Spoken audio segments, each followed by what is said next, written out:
Welcome back to another episode. Today's topic is invest. Invest. What's investment? Well, investment is when you make a commitment. So, invest is when you actually commit. And when you commit, you're making a decision for some future benefit for yourself or others. So, you can invest so many different things. Anything that you can make a decision on is what you make a decision to invest. So, usually when folks hear about invest, they think about their money, but it could be your time, it could be your resources, it could be something that you have control over. So, with that, why do we actually make that decision? Why would we invest? Well, something's available to gain that puts us in a better position or someone else in a better position. Whether that's a family member, a friend, business partner, I mean, you name it. But it helps to create a future benefit. And so, what we actually do is when we actually work to improve ourselves and our circumstances, we have to choose to make an investment in one sort or another. What am I going to make as far as the decision today, and how is it going to impact me down the road? That's how we're making that decision. And what it actually does, it's so powerful, is it not only helps to create the path in front of us, it helps to define our character. And what we actually do is what we believe. So that's why investing is actually important. And you actually want to know how to invest or what you choose to actually invest in and what your process essentially is for that. So what are some guidelines to help make a decision when you actually choose to invest? Well, there's three things that I like to take a look at anytime I'm looking to make an investment or I'm looking to invest.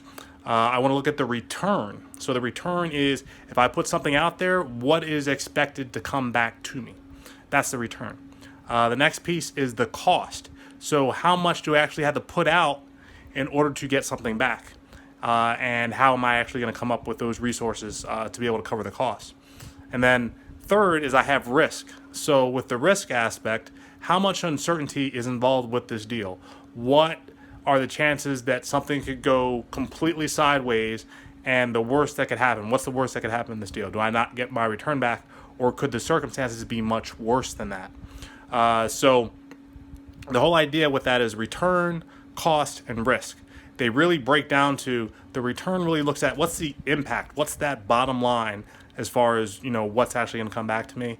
The cost is the actual investment that you're actually making, and the risk, well, all that really represents is uncertainty. What don't I know or understand about the deal, and how could that impact me down the road? So those are kind of those three categories that we need to make a decision on. And if there's a deal breaker in either one of those, the risk, the cost, or the return, it's a no-go, right? So the return itself, it doesn't just have to be money again. It could be a return on getting your time back.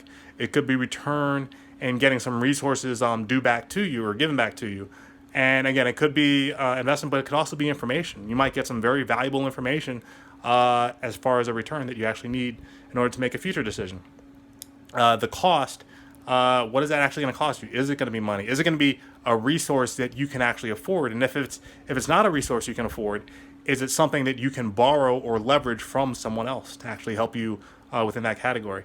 And then the risk piece, well, that's where we do our homework, right? We want to understand the risk. What is it that we don't know about this opportunity, and what would make us more comfortable in our process for understanding it? So those are the three things that you essentially get to choose from. So what's your priority, right? What's your priority? How does it actually work? Do you think about cost first? Do you think about risk first? Or do you think about return first? This is not an answer that I can have for you. This is based on what your comfort level actually is. But if you look at the folks that are successful in what they do, they probably have a very specific process that they actually follow.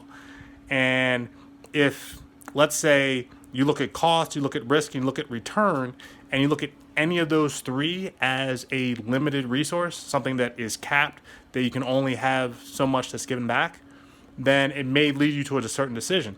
But if I've learned anything from successful folks, they actually turn or flip the question around, so they don't look at what limited resources are stopping me from taking advantage of this opportunity. They look at unlimited resources and how those unlimited resources can impact them and allow them to take advantage of certain opportunities.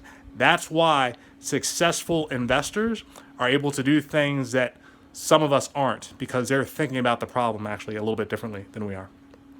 So what are the challenges when it comes to investment? So you have the three aspects. You have return, cost, and risk. You have to define some type of priority for them. And if that's going to be something that's limiting you, or if it's something that you have access to that is not going to hold you back. But there are specific challenges when it comes to investing because not everyone's good at it. Some people downright stink at it, right? If anything, that's why you might enlist the help of, let's say, a professional. And there's a couple pieces there. And it's helpful that you actually know what they are. So if you want to be armed to make your own decisions, you know actually how to go about doing that. So the very first one is your education. If you're making a decision in an area that you don't have any education in whatsoever, it's going to be a very tough decision for you to make because there's a lot of uncertainty there. The risk is too big. And so that's why you might enlist the services of someone else. But the real question is, does that other person have your best interest at heart? Because if they don't, that's also another risk. So the education piece is really, really important. If you want really to make sure that something is in your best interest, you need to be educated about it in some capacity so you can make the best decision for yourself. And this is where teachers and mentors are incredibly important because they can guide you and give you the information you need so that you can make better decisions. The other nice thing about that as well is that they don't have an invested interest in the decision you actually make. So in other words, they're arming you with the information and the knowledge because that's something that's going to benefit you. It's not necessarily something that's going to benefit them. And that's actually something important. You might want to, be a little wary of taking advice from someone trying to sell you something, right? That's the old adage on that.